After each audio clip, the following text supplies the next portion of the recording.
Salam budaya, ketemu lagi dengan saya, Agus Purwomurtoko. Saya akan memberikan materi seni budaya, khususnya seni rupa, dan kali ini kita akan menggambar nirmana.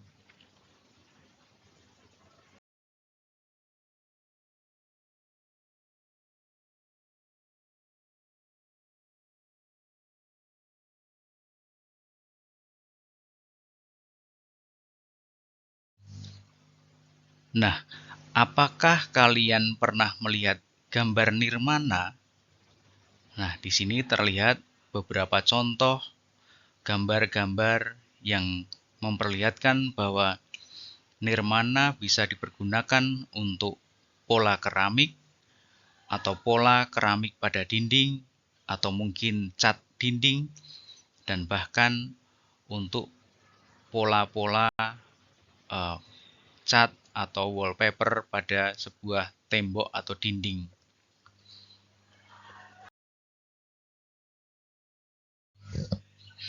Nah, untuk tujuan dan manfaat belajar menggambar nirmana, di sini ada dua tujuan dan manfaat. Yang pertama, menganalisis unsur, prinsip, dan bahan dalam karya seni rupa nirmana dengan baik. Kemudian, menemukan teknik berkarya seni rupa nirmana dengan baik pula. Nirmana bermanfaat untuk melatih kemampuan peserta didik untuk menyusun berbagai unsur seni menjadi kesatuan yang indah. Pada kehidupan sehari-hari, nirmana banyak kita jumpai pada sebuah motif-motif dinding atau wallpaper, kemudian pola-pola keramik yang beraneka ragam, kemudian ada pola keramik yang ditempel pada dinding, lantai, atau pada kamar mandi atau kamar, yang semuanya bertujuan untuk mempercantik atau memperindah pada ruangan atau tempat tertentu.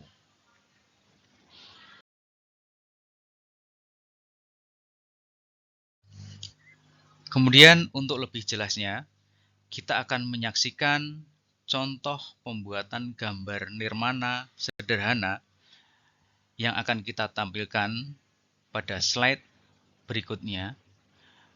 Dan saya juga akan berterima kasih kepada PD Explore Channel yang telah membuat video gambar nirmana sederhana berikut ini.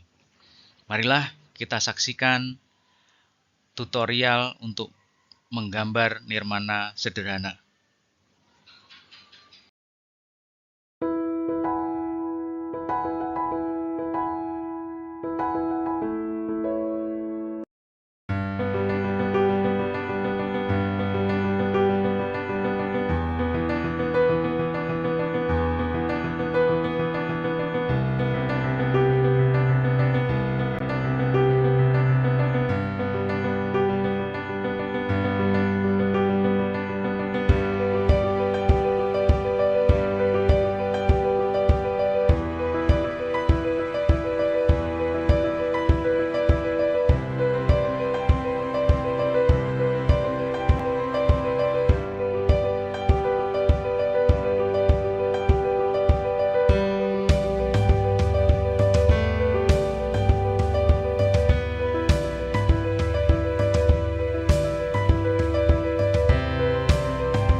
Nah, setelah kalian menyaksikan video yang telah kita saksikan bersama-sama, ada beberapa pertanyaan yang akan kita kemukakan atau saya kemukakan. Yang pertama, apa yang kamu ketahui dengan unsur menggambar nirmana dwimatra? Yang kedua, apa yang kamu tahu alat dan bahan menggambar nirmana dwimatra? Yang ketiga, berikan 3 contoh penggunaan nirmana dwimatra dalam kehidupan sehari-hari. Apakah kalian bisa menjawabnya?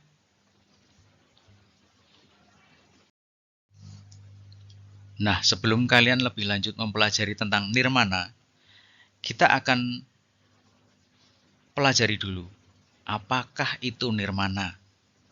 Nah, di sini ada beberapa pengertian nirmana yang dikemukakan oleh beberapa ahli.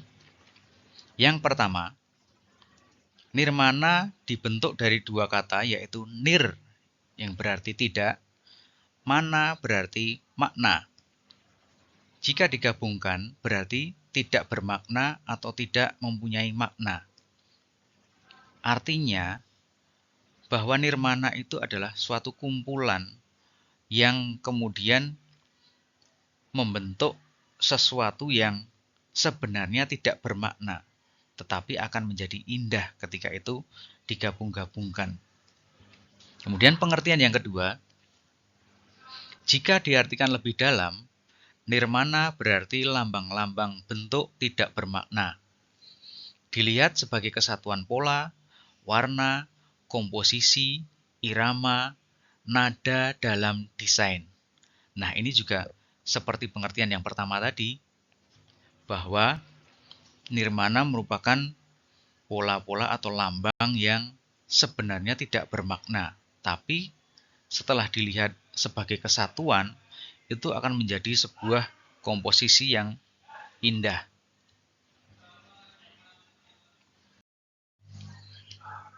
Nah, kemudian pengertian yang berikutnya, nirmana adalah pengorganisasian atau penyusunan elemen-elemen visual seperti titik, garis, warna, ruang, dan tekstur menjadi satu kesatuan yang harmonis. Begitu juga pengertian yang ini, bahwa nirmana adalah suatu kumpulan yang berupa titik, garis, atau apapun yang membentuk suatu kesatuan yang harmonis. Pengertian yang berikutnya, nirmana dapat juga diartikan sebagai hasil angan-angan dalam bentuk dwimatra, trimatra yang harus mempunyai nilai keindahan. Nah, artinya jelas bahwa nirmana itu merupakan suatu gambar atau suatu kumpulan pola-pola yang merupakan angan-angan atau merupakan imajinasi yang kemudian direfleksikan menjadi sesuatu bentuk dwimatra, trimatra yang mempunyai nilai keindahan.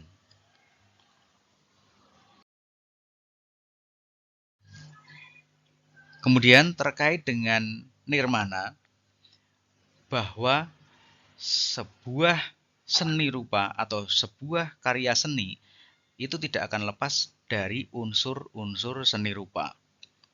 Dalam hal ini, unsur seni rupa ada beberapa, yaitu titik, garis, bidang, bentuk, ruang, gelap terang, warna, dan tekstur. Nah, apakah yang dinamakan dengan titik? Titik adalah suatu bentuk kecil yang tidak mempunyai dimensi. Raut titik yang paling umum adalah bundaran sederhana, mampat, tak bersudut, dan tanpa arah.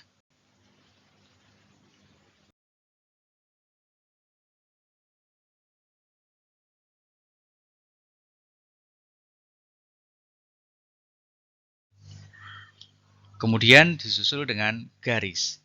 Garis adalah suatu hasil goresan nyata dan batas limit suatu benda, ruang, rangkaian massa, dan warna.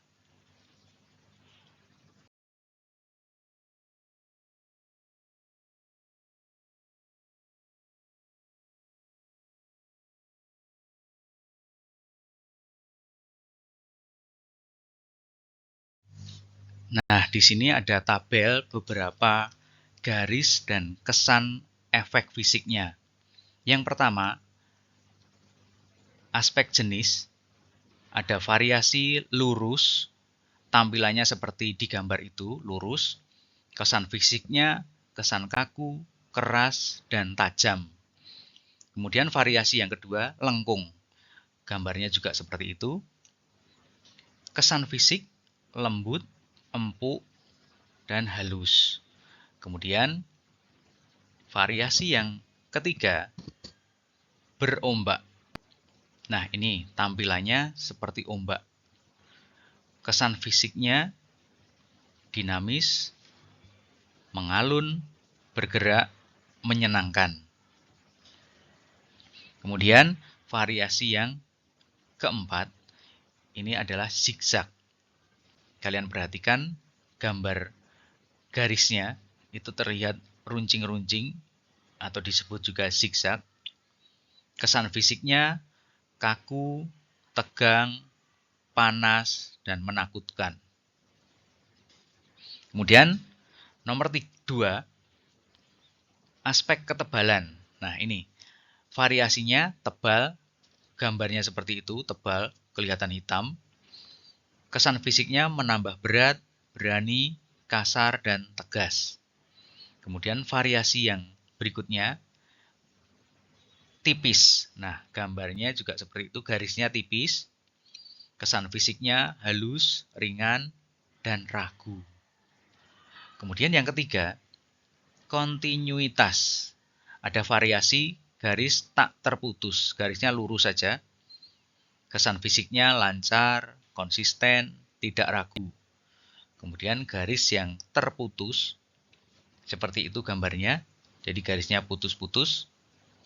Kesan fisiknya tersendat, ragu, kurang berani. Kemudian variasi titik-titik. Nah, ini seperti yang kalian lihat di situ ada semacam titik-titik. Itu kesan fisiknya ritmis dan ragu. Kemudian aspek berikutnya adalah aspek arah. Arah ini ada garis yang tegak lurus. Kalian perhatikan garisnya tegak lurus. Kesan fisik, kesan tinggi, dan menyempit. Kemudian garis yang mendatar, seperti itu garisnya, kalian lihat. Kesan fisiknya melebar, pendek, tenang, mati, istirahat. Nah, itu. Kemudian variasi yang diagonal. Garisnya seperti itu, diagonal. Kesan fisiknya dinamis, tidak stabil, atau oleng. Nah, kemudian yang aspek kelima, ekspresif. Tampilannya seperti itu, jadi garisnya tidak beraturan. Kesan fisiknya spontan, berani, dan segar. Kemudian unsur seni rupa bidang. Bidang adalah suatu bentuk pipih tanpa ketebalan, mempunyai dimensi panjang, lebar, dan luas. Dalam hal ini, mempunyai kedudukan, arah, dan dibatasi oleh garis.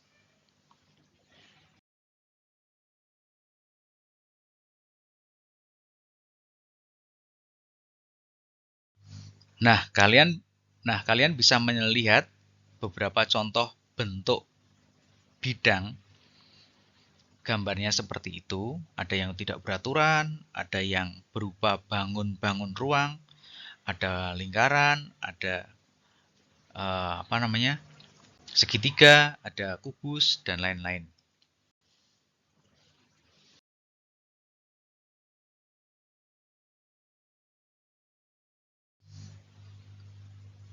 Kemudian unsur seni rupa bentuk.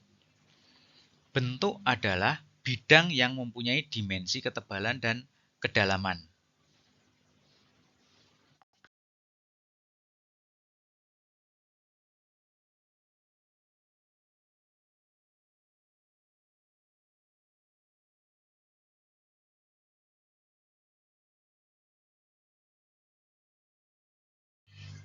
Nah, berikut contoh-contoh dari unsur seni rupa bentuk. Kalian bisa melihat bahwa bentuk-bentuk di sini bermacam-macam. Ada bola, ada kerucut, ada silinder, dan lain-lainnya.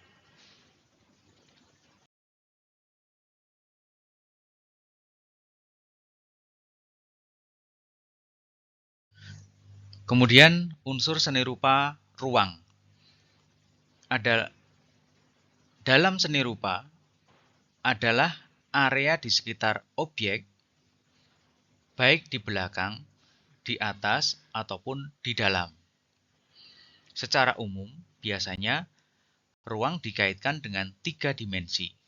Namun, dalam seni rupa, ruang adalah unsur yang memberi kesan keluasan, kesatuan, kedalaman, jauh atau dekatnya suatu objek. Contoh ruang yang seperti ini menunjukkan bahwa ruangan ini tidak secara nyata ada di pola ini. Artinya, sebenarnya ini tidak merupakan ruangan, tetapi hanya kesannya saja seakan-akan terdapat ruangan dalam gambar tersebut. Ini hanya ilusi saja.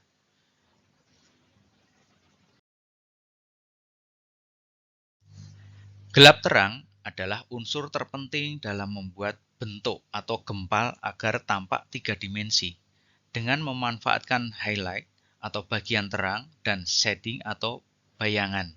Seperti contohnya gambar yang kalian perhatikan di situ, ada gambar, ada beberapa contoh penyinaran, highlight, mid-tone, dan shading. Nah, itu kalian lihat perbedaan warna dari ketiga bagian-bagian tersebut. Bahwa yang terkena sinar akan berwarna atau lebih terang.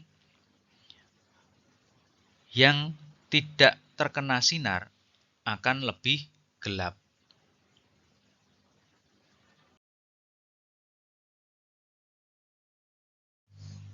Kemudian kita lanjut ke unsur seni rupa tekstur. Tekstur adalah bagaimana permukaan terasa pada saat diraba. Tekstur dapat menjadi nyata atau dapat diraba atau hanya disimulasikan saja melalui gelap terang dan warna. Tekstur adalah sifat atau kualitas permukaan atau nilai raba suatu benda seperti kasar, halus, licin, dan berkerut. Tekstur dapat dibedakan menjadi 2, yaitu tekstur nyata dan tekstur semu. Nah, ada contoh dari tekstur nyata yang kalian lihat pada gambar tersebut. Gambar pertama yang hitam putih tersebut adalah merupakan gambar dari batu karang. Kalian lihat teksturnya banyak lubang-lubang, banyak permukaan yang tidak rata. Nah, itu merupakan tekstur yang nyata dari sebuah batu karang. Kemudian, gambar yang kedua itu adalah tekstur yang terjadi pada sebuah lukisan atau pewarnaan. Kalian lihat terdapat beberapa tekstur atau gelembung-gelembung yang mungkin kalau diraba itu bisa terasa kasarnya. Begitu. Kemudian tekstur semu. Nah, tekstur semu di sini kalian lihat pada gambar-gambar yang kami tampilkan, itu seakan-akan terdapat tekstur atau permukaan yang tidak rata. Tetapi itu hanya ilusi saja. Hanya pewarnaan saja yang memberi kesan bahwa permukaan gambar tersebut tidak rata, tetapi sebenarnya itu hanya gambar ilusi saja. Warna adalah pantulan cahaya terhadap benda yang memiliki pigmen tertentu. Sebuah benda berwarna merah karena benda tersebut bersifat pigmen yang memantulkan warna merah dan menyerap gelombang warna lainnya. Benda hitam tidak memantulkan warna apapun karena menyerap semua warna pelangi atau semua panjang gelombang.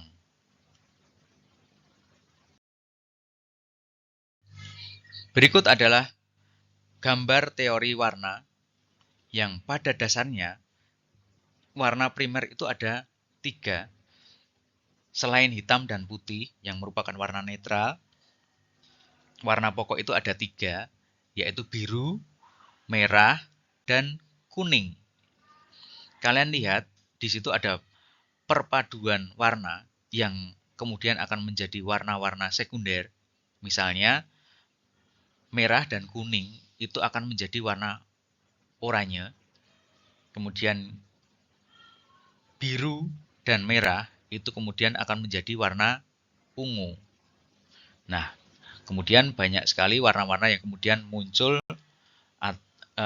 yang terjadi karena percampuran dari warna-warna tersebut. Nah, demikianlah materi seni budaya, dalam hal ini seni rupa, dengan materi menggambar nirmana, sudah kita jelaskan panjang lebar, dan kemudian kita akan berlanjut pada materi yang selanjutnya. Nanti kita akan mencoba membuat gambar nirmana yang secara nyata atau kita praktekkan di kelas masing-masing. Sampai jumpa, terima kasih, dan salam budaya.